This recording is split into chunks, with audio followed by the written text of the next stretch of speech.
Hi friends. അപ്പോൾ ഈ video ഞാൻ ചെയ്യുന്നത് നാളെ എറണാകുളത്തിലേക്ക് ഇൻ്റർവ്യൂവിന് പോകുന്ന നമ്മുടെ സബ്സ്ക്രൈബേഴ്സിന് വേണ്ടിയിട്ടാണ്. നമ്മൾ പോസ്റ്റ് തന്നിട്ടുണ്ടായിരുന്നു അബാക്കൽ എൽമി ഇൻ്റർനാഷണൽ സ്കൂളിൽ അല്ലെ അപ്ലൈ ചെയ്ത കുറേ ടീച്ചേഴ്സിനെ ഇൻ്റർവ്യൂവിന് വിളിച്ചിട്ടുണ്ടല്ലോ. അപ്പോൾ നിങ്ങളുടെ എല്ലാവരുടെയും മെസ്സേജ് കണ്ടപ്പോഴാണ് എനിക്കൊരു വീഡിയോ ചെയ്യാമെന്നുള്ളത് തോന്നിയത്. എന്നെല്ലാവർക്കും എനിക്ക് റിപ്ലൈ തരേണ്ട ആവശ്യമില്ലല്ലോ. അപ്പോൾ നാളെ ഇൻ്റർവ്യൂവിന് പോകുന്നവർ, അതുപോലെ നാളെ കഴിഞ്ഞ് 17th ഉള്ളിൽ ഡേറ്റ് കിട്ടിയിട്ടുള്ള അവർ മാത്രം ഈ വീഡിയോ വാച്ച് ചെയ്താൽ മതി. നിങ്ങൾക്ക് വേണ്ടി മാത്രമുള്ള വീഡിയോ ആണ് കേട്ടോ. അപ്പോൾ നമുക്ക് വീഡിയോയിലേക്ക് പെട്ടെന്ന് പോവാം. അപ്പോൾ നിങ്ങൾ ഇൻ്റർവ്യൂവിന് പോകുമ്പോൾ ആദ്യം തന്നെ നിങ്ങൾ ഒരു കാര്യം മനസ്സിലാക്കുക, ടെൻഷന് വേണ്ട.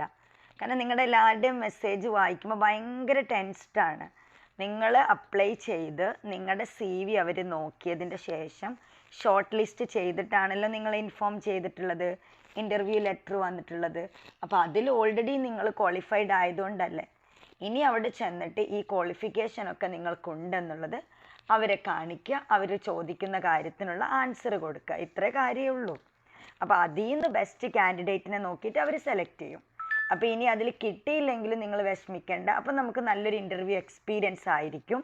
നമ്മളെക്കാളും ഒന്നുകൂടെ കോമ്പറ്റീറ്റീവ് ആയിട്ടുള്ള ആളുകൾ വന്നതുകൊണ്ടായിരിക്കും നമുക്ക് കിട്ടാത്തത്. ഇനി കിട്ടിയാൽ നമുക്ക് സന്തോഷമായില്ലേ, നിങ്ങൾക്ക് ഇങ്ങോട്ട് കയറിപ്പോരാലോ, വിസയൊക്കെ അവർ തന്നെ തരുമല്ലോ. ഓക്കെ. അപ്പോൾ അല്ലാതെ നിങ്ങൾ പ്രത്യേകം ടെൻഷൻ അടിച്ചിട്ട് നമുക്കൊന്നും കിട്ടാനില്ല. അപ്പോൾ പിന്നെ എന്തിനാണ് ടെൻഷൻ അടിക്കുന്നത്? നല്ല കോൺഫിഡൻ്റ് ആയിട്ട് പോവുക. അതാണ് എനിക്ക് നിങ്ങളോട് ഫസ്റ്റ് പറയാനുള്ളത്, കോൺഫിഡൻസ്. അതില്ലാതെ നിങ്ങൾ എന്തുണ്ടാക്കിയിട്ടും കാര്യമല്ല. നിങ്ങൾക്ക് അവിടെ പോയിട്ട് പ്രസൻറ്റ് ചെയ്യാൻ പറ്റില്ലെങ്കിൽ പിന്നെ എന്താണ്? ഇത്രയും പഠിച്ച് മാസ്റ്റർ ഡിഗ്രിയും നല്ല പ്രൊഫഷണൽ ക്വാളിഫിക്കേഷനൊക്കെ എടുത്തിട്ട് കുറച്ച് ആളുകളുടെ മുന്നിൽ പോയിട്ട് ഇൻ്റർവ്യൂ ഫേസ് ചെയ്യാൻ പറ്റിയില്ലെങ്കിൽ പിന്നെ അതിലും വലിയൊരു പരാജയം നമുക്ക് എന്താ ഉള്ളത്? നമ്മൾ ഇത്രയും പഠിച്ചത് വെറുതെ ആയിപ്പോയില്ലേ? അപ്പോൾ അതാണ് ഫസ്റ്റ് ഉണ്ടാക്കേണ്ടത് കേട്ടോ. അത് ചെയ്തിട്ട് നിങ്ങൾ കോൺഫിഡൻ്റ് ആവുക. കിട്ടിയാൽ കിട്ടി, പോയാൽ പോയി എന്നുള്ള പോലെ ചെല്ലുക. ഓക്കെ, നമുക്ക് കിട്ടും, നമ്മളെ ഭാഗ്യം പോലെ ഇരിക്കും. എന്നാലും നമുക്ക് നല്ലൊരു എക്സ്പീരിയൻസ് ആവില്ലേ? അതുകൊണ്ട് ഞാൻ ഫസ്റ്റ് എനിക്ക് നിങ്ങളുടെ മെസ്സേജ് വായിക്കുമ്പോൾ എനിക്കിങ്ങനെ പറയാനാണ് തോന്നിയത് കേട്ടോ.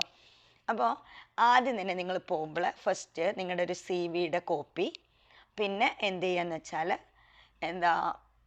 നിങ്ങളുടെ ഫയലുകളൊക്കെ സർട്ടിഫിക്കറ്റൊക്കെ ഒരു ഫയലിലാക്കി പിടിക്കുക. അതേ സമയം തന്നെ നിങ്ങൾ ഫോട്ടോ കോപ്പി എടുത്തിട്ടുണ്ടെങ്കിൽ അതും പിടിക്കുക. അപ്പോൾ എല്ലാ photo copy, master degree, degrees, +2, SLC, ഇതെല്ലാത്തിൻ്റെ ഫോട്ടോ കോപ്പി എല്ലാം കൂടെ ഒറ്റൊരു ഫയലാക്കുക. അപ്പോൾ നിങ്ങൾ അവർക്ക് ചോദിക്കുന്ന സമയത്ത് നിങ്ങൾക്ക് ഒന്നിച്ച് അത് കൊടുത്താൽ മതി. അല്ലാതെ ഓരോന്നായിട്ട് കൊടുക്കേണ്ട കാര്യമില്ല. പറ്റുമെങ്കിൽ പാസ്പോർട്ടിൻ്റെ കോപ്പി ഉണ്ടെങ്കിൽ വെക്കുക, അതില്ലെങ്കിൽ നിങ്ങൾ പാസ്പോർട്ട് കയ്യിൽ പിടിച്ചോ. അവരിനി പാസ്പോർട്ട് ഉണ്ടോ എന്ന് ചോദിക്കുന്ന സമയത്ത് വേണമെങ്കിൽ കാണിക്കാമല്ലോ, അതും നല്ലതാണ്. ഓക്കെ. പിന്നെ വേണ്ടൊരു കാര്യം എന്താണെന്ന് വെച്ചാൽ CV എഴുതിയ കാര്യങ്ങളൊക്കെ നിങ്ങൾ പെട്ടെന്ന് CV തട്ടിക്കൂട്ടും.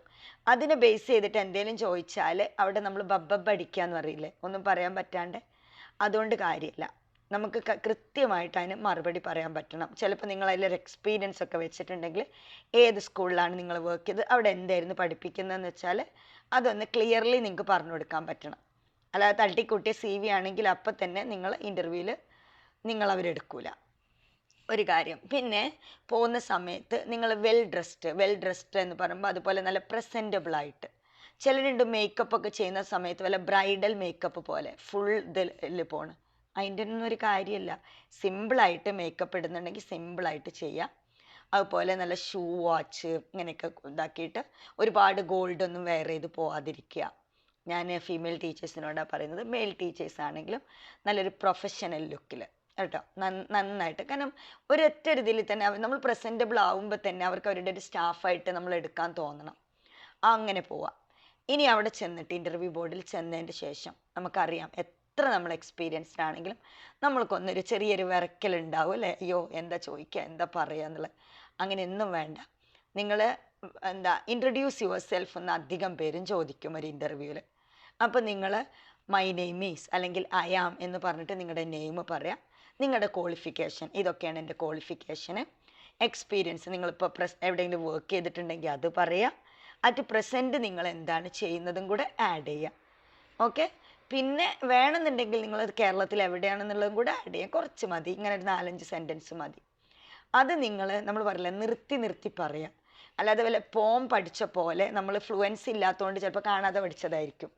അങ്ങനെ ചെന്നിട്ട് അങ്ങ് പറഞ്ഞാൽ അങ്ങനെ ചെയ്യരുത്. സാവധാനം നിർത്തി പറയാം. ഓക്കെ. അപ്പോൾ അത് ക്ലിയർ ആണല്ലോ. നമ്മൾ ഡ്രസ്സിങ് എങ്ങനെ വേണമെന്നുള്ളതും സെൽഫ് ഇൻട്രൊഡക്ഷൻ കൊടുക്കുക. ചിലപ്പോൾ അവർ സെൽഫ് ഇൻട്രൊഡക്ഷൻ ചോദിക്കില്ല. അവർ ചിലപ്പോൾ നിങ്ങളോട് നിങ്ങളുടെ നെയിം എന്താണെന്ന് ചോദിക്കും. അപ്പോൾ അവർ നമ്മളോട് വെറുതെ ഒന്ന് സംസാരിക്കുന്ന പോലെ ജസ്റ്റ് ഒരു കോൺവെർസേഷൻ ഇങ്ങനെ ചോദിക്കും. പിന്നെ വർക്ക് ചെയ്ത എക്സ്പീരിയൻസ് ഉണ്ടല്ലേ, ഈ സ്കൂളിലായിരുന്നു വർക്ക് ചെയ്തത്, അപ്പോൾ എന്തൊക്കെയാണ് അവിടെ ചെയ്തിരുന്നത്, അങ്ങനെ ആയിരിക്കും ഒരു പക്ഷേ അവർ ചോദിക്കുക, CV-യിൽ കൊടുത്ത പോലെ. അപ്പോൾ ആ കാര്യങ്ങൾ പറയാം. പിന്നെ അവർ ചോദിക്കും, ഇതല്ലാതെ വേറെ ഏതെങ്കിലുമൊക്കെ സബ്ജക്റ്റ് പഠിപ്പിക്കാൻ പറ്റുമോ. അപ്പോൾ നിങ്ങളിപ്പോൾ ഒരു മാസ്റ്റർ ഡിഗ്രി ഒക്കെ കഴിഞ്ഞ് ഒരു ബയോളജി കഴിഞ്ഞ് അല്ലെങ്കിൽ ഫിസിക്സ് കെമിസ്ട്രി മാത്തൊക്കെ കഴിഞ്ഞൊരു ടീച്ചർക്ക് ക്ലാസ് 8 വരെ ഏത് സബ്ജക്റ്റും പഠിപ്പിക്കാൻ പറ്റുന്നുണ്ടാവും. ചിലപ്പോൾ മാത്ത്, കമ്പ്യൂട്ടർ, സോഷ്യൽ, ജോഗ്രഫി, അങ്ങനെ നിങ്ങൾക്ക് കോൺഫിഡൻ്റ് ആയിട്ടുള്ള സബ്ജക്റ്റ് ഉണ്ടെങ്കിൽ അതും പറയാം അവരോട് പറയുക. ഐ പ്രിഫർ മൈ സബ്ജക്റ്റ് എന്ന് പ്രത്യേകം ഒന്ന് പറഞ്ഞുകൊണ്ടു അവരെടുത്ത് ഇത്ര ആ കാര്യം പറയാം.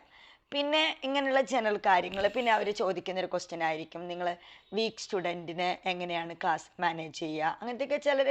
അങ്ങനെയൊന്നും ഇവർ ചോദിക്കാൻ കാര്യമില്ല, അത് ചെറിയൊരു സ്കൂളാണ് ഇവർ കേട്ടോ. പിന്നെ അടുത്തത് അറിയേണ്ടത് എന്താണെന്ന് വെച്ചാൽ, നിങ്ങൾ പോകുന്നതിൻ്റെ മുമ്പ് തന്നെ അബാഖ് അൽ ഇൽം ഇൻ്റർനാഷണൽ സ്കൂൾ എന്ന് ഗൂഗിളിൽ അടിച്ചു നോക്കുക. അത് ഞാൻ താഴെ അതിൻ്റെ വെബ്സൈറ്റിൻ്റെ ലിങ്ക് കൊടുക്കാം കേട്ടോ, ഡിസ്ക്രിപ്ഷൻ ബോക്സിൽ. അപ്പോൾ എന്നിട്ട് ആ സ്കൂളിൻ്റെ വെബ്സൈറ്റ് ഒന്ന് ഓപ്പൺ ആക്കി അതിലൂടെ ഒന്ന് പോയാൽ തന്നെ ആ സ്കൂളിനെ കുറിച്ച് നിങ്ങൾക്കറിയാം. അവർ ഫോളോ ചെയ്യുന്ന സിലബസ് ബ്രിട്ടീഷാണ്, കാംബ്രിഡ്ജിൻ്റെ IGCSE ആണ്. അപ്പോൾ പിന്നെ നിങ്ങളുടെ സബ്ജക്റ്റ്, നിങ്ങളെ മാത്തിനാണ് അല്ലെങ്കിൽ ഫിസിക്സിനാണ് അല്ലെങ്കിൽ ബയോളജിക്കാണ്, ഏത് സബ്ജക്റ്റിനാണോ നിങ്ങളെ വിളിച്ചിട്ടുള്ളത് അതാണല്ലോ നിങ്ങളുടെ സബ്ജക്റ്റ്. അപ്പം നിങ്ങൾ ഗൂഗിളിൽ പോയിട്ട് IGCSE മാത്തമാറ്റിക്സ് അല്ലെങ്കിൽ IGCSE ബയോളജി എന്ന് കൊടുത്തിട്ട് അതിൻ്റെ സിലബസ് IGCSE മാത്തമാറ്റിക്സ് സിലബസ് എന്ന് കൊടുക്കുക. അപ്പം നിങ്ങൾക്ക് PDF-ൻ്റെ ഫയൽ കിട്ടും. ഓക്കെ, ആ PDF ഫയൽ ഓപ്പൺ ആക്കിയാൽ തന്നെ അതിൽ കൊടുത്ത ടോപ്പിക്കുകളൊന്ന് നോക്കിയാൽ നിങ്ങൾക്കൊരു ഐഡിയ കിട്ടും. ഇന്ന ടോപ്പിക്കൊക്കെയാണ് ഉള്ളത് എന്നുള്ളത് ഒരു ഐഡിയ കിട്ടും. അപ്പോൾ അവർ ചോദിക്കുമ്പോൾ നിങ്ങൾക്ക് അതിനെക്കുറിച്ച് അറിയുമെങ്കിൽ പറയാം, അല്ലെങ്കിൽ അവരോട് പറയാം ഞാൻ പ്രിപ്പയർ ചെയ്തിട്ടില്ല, പ്രിപ്പയർ ചെയ്തിട്ട് ഡെമോ തരാൻ റെഡിയാണെന്ന് പറഞ്ഞാൽ മതി. ഓക്കെ, ഇനി അടുത്തത്, അപ്പോൾ അവർ സിലബസിനെ കുറിച്ച് അപ്പോൾ നിങ്ങൾക്ക് അറിയാമെന്നുള്ളത് അവർക്ക് മനസ്സിലാവണം. ഓക്കെ, അല്ലാതെ നമ്മളൊരു ഇൻ്റർവ്യൂ വിളിക്കുമ്പോൾ ഒന്നും അറിയാതെ അങ്ങ് പോകുന്നത് നല്ലൊരു കാര്യമല്ല. നമ്മൾ ഇപ്പോൾ ഒരാളുടെ ഇൻ്റർവ്യൂ എടുക്കാൻ പോവുകയാണെങ്കിലും നമ്മൾ ഇൻ്റർവ്യൂവിന് പോവുകയാണെങ്കിലും അതിൻ്റെ മുമ്പ് അവരെക്കുറിച്ച് നമുക്കൊന്ന് അറിഞ്ഞിരിക്കണം. അതാണ്. അപ്പോൾ ഈ ഒരു സ്കൂളിൻ്റെ ഇൻ്റർവ്യൂവിന് പോകുമ്പോൾ ആ സ്കൂൾ എന്താണ്, അവരെന്ത് സിലബസ് ആണ് കൊടുക്കുന്നത്, അതിനെക്കുറിച്ചെങ്കിലും അറ്റ്ലീസ്റ്റ് നമുക്കൊരു ധാരണ ഉണ്ടാവണ്ടേ, അതിനാണ് കേട്ടോ. അപ്പോൾ IGCSE എന്ന് കൊടുത്തിട്ട് നിങ്ങളുടെ സബ്ജക്റ്റ് കൊടുത്ത് സിലബസ് നോക്കിയൊരു ഐഡിയ ഉണ്ടാവും. ആ സിലബസ് തന്നെ കൊടുത്തിട്ടുണ്ടാവും, എത്ര പേപ്പർ ഉണ്ട് IGCSE, അങ്ങനത്തെ ഐഡിയ ഒക്കെ അതിലുണ്ടാവും. പിന്നെ പൊതുവെ നമ്മുടെ കാംബ്രിഡ്ജ് സിലബസ് ഞാൻ മുമ്പ് വീഡിയോയിൽ ചെയ്തതാണ്. അവർ മെയിൻലി ടെക്സ്റ്റ് ബുക്ക് അല്ല, ടീച്ചേഴ്സിൻ്റെ knowledge plus previous pass papers അത് വെച്ചിട്ടാണ് നമ്മൾ കുട്ടികളെ പ്രാക്ടീസ് ചെയ്യിപ്പിക്കാറ് എക്സാമിന്. അപ്പം നിങ്ങൾ ഇതുപോലെ നിങ്ങളുടെ സബ്ജക്റ്റ് വെച്ചിട്ട് IGCSE മാത്തമാറ്റിക്സ് പാസ് പേപ്പേഴ്സ് അല്ലെങ്കിൽ ബയോളജി പാസ് പേപ്പേഴ്സ് അല്ലെങ്കിൽ അക്കൗണ്ടിങ് പാസ് പേപ്പേഴ്സ് അങ്ങനെ കൊടുത്തു കഴിഞ്ഞാൽ ഒരുപാട് വെബ്സൈറ്റ് അവൈലബിൾ ആണ്. അതിൽ പോയിട്ട് നിങ്ങൾ അവരുടെ പാസ് പേപ്പർ ഒന്ന് ഓപ്പൺ ആക്കി അതിൻ്റെ കൂടെ തന്നെ അതിൻ്റെ ആൻസർ കീയും ഉണ്ടാവും. അപ്പോൾ അതിൻ്റെ ഓരോന്നിൻ്റെ ആൻസറും ഉണ്ടാവും. അങ്ങനെ അവർ റിട്ടേൺ ടെസ്റ്റ് തരുന്നുണ്ടെങ്കിൽ, സബ്ജക്റ്റിൽ നിന്ന് റിട്ടേൺ ടെസ്റ്റ് തരാൻ ചാൻസ് കുറവാണ്. തരുന്നുണ്ടെങ്കിൽ അവരൊരു MCQ പേപ്പറൊക്കെ ഒരു പക്ഷേ നിങ്ങൾക്ക് തരുമായിരിക്കും. അതിന് നിങ്ങൾക്ക് അറിയുന്ന ആൻസർ കൊടുത്തോ, അല്ലെങ്കിൽ പിന്നെ ജനറൽ ആയിട്ടുള്ള സാധാ നമ്മുടെ ഒരു MCQ ടൈപ്പ് ക്വസ്റ്റ്യൻ ഉണ്ടാവുമല്ലോ ടീച്ചേഴ്സിൻ്റെ, അങ്ങനെയുള്ളൊരു എക്സാം, അത് ജനറലി ആ സബ്ജക്റ്റ് റിലേറ്റഡ് ആയിട്ടുള്ള ക്വസ്റ്റ്യനൊക്കെ ആയിരിക്കും ചോദിക്കുക. മെയിൻലി അവർ നിങ്ങൾ നോക്കുക, നിങ്ങൾ സ്മാർട്ടാണോ, നല്ല അവരുടെ ഒരു സ്റ്റാഫായിട്ട് നിങ്ങളെ എടുക്കാൻ പറ്റുമോ എന്നുള്ളതാണ്. അപ്പം നിങ്ങൾ കോൺഫിഡൻ്റ് ആണെങ്കിൽ തന്നെ നിങ്ങൾ പകുതി ഇൻ്റർവ്യൂവിൽ നിങ്ങൾക്ക് കിട്ടി എന്ന് നിങ്ങൾക്ക് തീരുമാനിക്കാം. ബാക്കിയുള്ളത് നിങ്ങൾ how you are presenting there. Okay, അപ്പോൾ കോൺഫിഡൻസ് വിടാതെ പോവല്ലോ. ഇത്രയും കാര്യങ്ങളാണ് എനിക്ക് ഓവറോൾ പറയാനുള്ളത്. പിന്നെ സാലറിയുടെ കാര്യം, ഈ സ്കൂൾ കൊടുക്കുന്ന സാലറി 3500 to 4500 ആണ് ഇപ്പോഴത്തെ ഒരു rate, I mean for teachers. Okay, but academic സൂപ്പർവൈസറിനൊക്കെ ആകുമ്പോൾ ഒരു 8000 ഒക്കെയാണ്. അവർ ഞാൻ പറഞ്ഞല്ലോ എൻ്റെ ഫ്രണ്ട് ഇൻ്റർവ്യൂ കൊടുത്ത് അവർക്ക് കിട്ടിയതായിരുന്നു, ഓഫർ ഉണ്ടായിരുന്നു എന്നൊക്കെ. അപ്പോൾ ടീച്ചേഴ്സ് ആണെങ്കിൽ നിങ്ങളുടെ പേർപ്പസ്, നിങ്ങൾക്ക് ഇവിടെ ആരും ഇല്ല എന്നുണ്ടെങ്കിൽ നിങ്ങൾക്ക് അത്യാവശ്യം സാലറി ഇല്ലാതെ ഇവിടെ വന്നാൽ നിങ്ങൾക്ക് നടക്കില്ല. എന്താണെന്ന് വെച്ചാൽ നല്ല ലിവിങ് കോസ്റ്റാണ്. അപ്പോൾ ഒരു 5000 അല്ലെങ്കിൽ 4.5 ഒക്കെ എക്സ്പെക്റ്റഡ് സാലറി പറഞ്ഞു. അല്ലെങ്കിൽ നിങ്ങളുടെ ഹസ്ബൻഡ്മാർ അല്ലെങ്കിൽ നിങ്ങളുടെ റിലേറ്റീവ്സ് ആരെങ്കിലും ഒക്കെ ഉണ്ട്, നിങ്ങൾക്ക് ജസ്റ്റ് സൗദി അറേബ്യയിൽ ഒരു വർക്ക് ചെയ്യണം, ഒരു ടീച്ചർ ആവണം എന്നൊക്കെ ആണെങ്കിൽ നിങ്ങൾ ഹൈസ്കൂളിലേക്കാണെങ്കിൽ ഒരു 4000 പറഞ്ഞോ, അല്ല ചെറിയ ക്ലാസ്സിലേക്ക് 5 or 4 ഒക്കെ ആണെങ്കിൽ ഒരു 3000 അല്ലെങ്കിൽ 3500 ഒക്കെ ഒരു സാലറി പറഞ്ഞു. അല്ല ഇനി നിങ്ങൾക്ക് കൺഫ്യൂസ്ഡ് ആവണ്ട, ഇനി സാലറി പറഞ്ഞിട്ട് എൻ്റെ ജോബ് പോകുന്നില്ല ടെൻഷൻ ഉണ്ടെങ്കിൽ ഒരു കാര്യം ചെയ്യ്, as per your school policy how much you will provide for this post എന്ന് ചോദിക്കും. ഓക്കെ, അപ്പോൾ അവർ പറയുന്നില്ലെങ്കിൽ അവരോട് പറയാം. അപ്പോൾ ആസ് പെർ യുവർ പോളിസി എന്ന് പറയാം. എന്തായാലും അവർ നമ്മളോട് സാലറി ഒക്കെ ഫിക്സ് ചെയ്തിട്ടാണല്ലോ വിസയൊക്കെ ഇഷ്യൂ ചെയ്യുക. അപ്പോൾ സാലറി മനസ്സിലായി, സർട്ടിഫിക്കറ്റ് എടുക്കണം മനസ്സിലായി, പാസ്പോർട്ട് എടുക്കണം, പിന്നെ വെൽ കോൺഫിഡൻ്റ് ആവണം. ഇത്രയൊക്കെ ഉള്ളൂ കേട്ടോ. അപ്പോൾ പോകുന്നതിൻ്റെ മുമ്പ് ആ സ്കൂളിൻ്റെ വെബ്സൈറ്റ് ഒന്ന് ഓപ്പൺ ആക്കി നോക്കുക. നിങ്ങളുടെ സബ്ജക്റ്റ് ഏതിലാണോ നിങ്ങളെ വിളിച്ചിട്ടുള്ളത് അതിൻ്റെ സിലബസ് ഒന്ന് എടുത്ത് നോക്കുക, അതിൻ്റെ സാമ്പിൾ പേപ്പറൊക്കെ ഒന്ന് നോക്കുക. അപ്പോൾ നന്നായിട്ട് നല്ല കോൺഫിഡൻ്റ് ആയിട്ട് പോയിക്കോ കേട്ടോ. എനിക്ക് എൻ്റെ സബ്സ്ക്രൈബേഴ്സിന് എന്നെ കുറേ ഇതിൽ കിട്ടണം എന്നുണ്ട്. എടുക്കുന്ന ടീച്ചേഴ്സ് അധികം എൻ്റെ സബ്സ്ക്രൈബേഴ്സ് ആവണം എന്ന് എനിക്കൊരാഗ്രഹമുണ്ട്. അപ്പോൾ എല്ലാവർക്കും വേണ്ടി ഞാൻ പ്രാർത്ഥിക്കുന്നുണ്ട്. All the best. Bye bye.